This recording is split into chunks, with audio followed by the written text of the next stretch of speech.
1 Samuel chapter 14, King James Version. Now it came to pass upon a day that Jonathan the son of Saul said unto the young men that bare his armor, Come, and let us go over to the Philistines' garrison that is on the other side. But he told not his father. And Saul tarried in the othermost part of Gibeah under a pomegranate tree, which is Migron.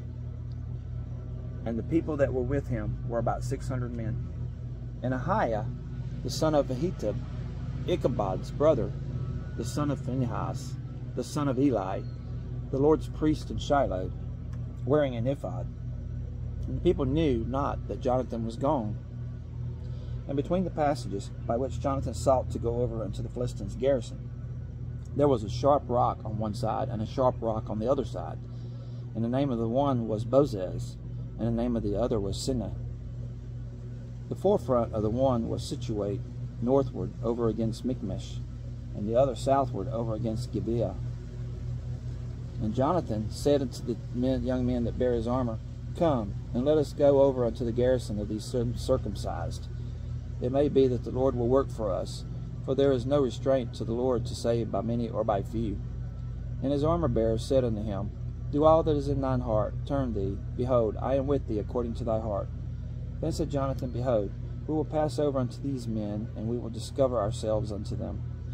If they say unto us, Tarry until we come to you, then we will stand still in our place, and will not go up unto them. But if they say thus, Come up unto us, then we will go up. For the Lord hath delivered them into our hand, and this shall be a sign unto us. And both of them discovered themselves unto the garrison of the Philistines. And the Philistines said, Behold, the Hebrews come forth out of the holes where they had hid themselves.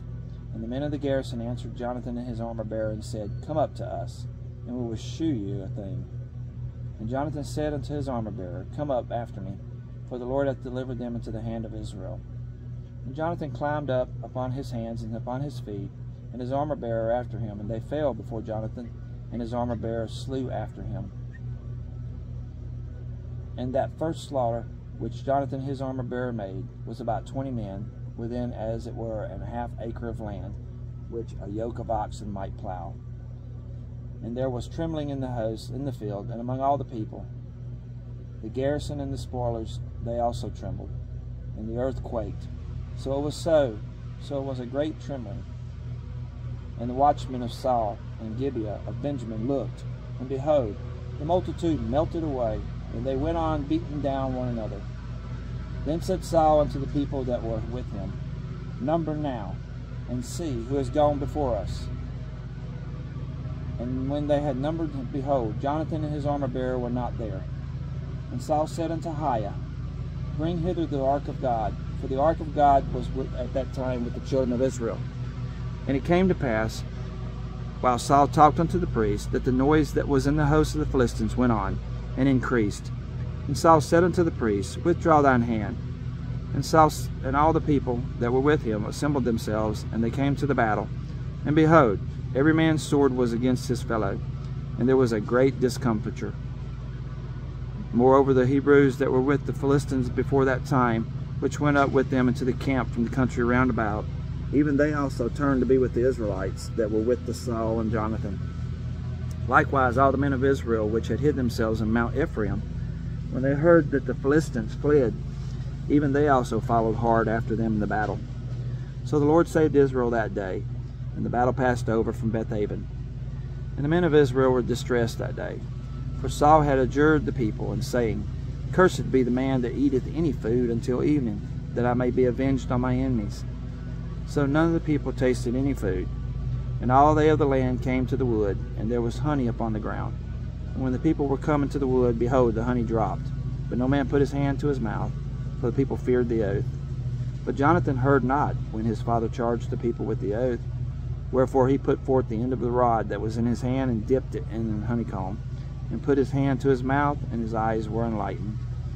Then answered one of the people, and said, Thy father straitly charged the people with an oath, saying, Cursed be the man that eateth any food this day. And the people were faint. Then said Jonathan, My father hath troubled the land. See, I pray you, how mine eyes have been enlightened, because I tasted a little of this honey. How much more, if haply the people had eaten freely today of the spoil of their enemies which they found? For had there not been now a much greater slaughter among the Philistines? And they smote the Philistines that day from Michmash to Aijalon, and the people were very faint. The people flew upon the spoil, and took sheep and oxen and calves, and slew them on the ground, and the people did eat them with the blood. Then they told Saul, saying, Behold, the people have sinned against the Lord, in that they eat with the blood. And he said, Ye have transgressed. Roll a great stone unto me this day. And Saul said, Disperse yourselves among the people, and say unto them, Bring me hither every man his ox, and every man his sheep, and slay them here, and eat, and sin not against the Lord in eating with the blood. And all the people brought every man his ox with him that night, and slew them there. And Saul built an altar unto the Lord. The same was the first altar that he built unto the Lord.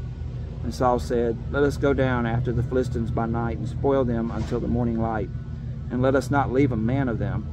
And they said, Do whatsoever seemeth good unto thee. Then said the priest, Let us draw near hither unto God. And Saul asked counsel of God, Shall I go down after the Philistines? Wilt thou deliver them into the hand of Israel? But he answered him not that day. And Saul said, Draw ye near hither, all the chief of the people, and know and see wherein this sin hath been this day. For as the Lord liveth, which saveth Israel, though it be in Jonathan my son, he shall surely die. But there was not a man among all the people that answered him.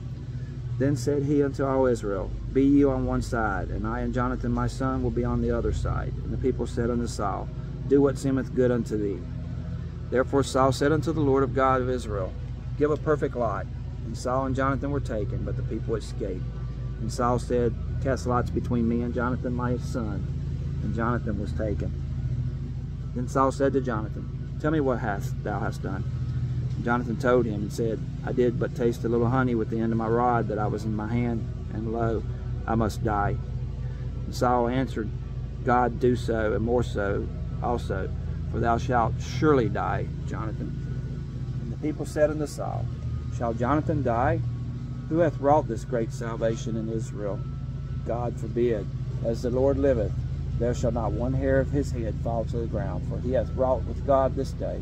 So the people rescued Jonathan, that he died not. Then Saul went up from following the Philistines, and the Philistines went to their own place. So Saul took the kingdom over Israel, and fought against all his enemies on every side, against Moab, and against the children of Ammon, and against Edom, and against the kings of Zobah, and against the Philistines. And whithersoever he turned himself, he vexed them. And he gathered an host, and smote the Amalekites, and delivered Israel out of the hands of them that spoiled them.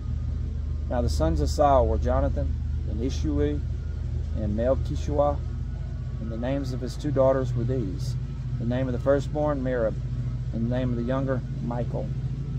And the name of Saul's wife was Ahinoam, the daughter of Ahimaaz.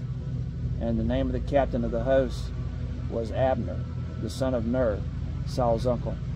And Kish was the father of Saul, and Ner, the father of Abner, was the son of Abiel. And there was sore war against the Philistines all the days of Saul. And when Saul saw any strong man or any valiant man, he took him unto him.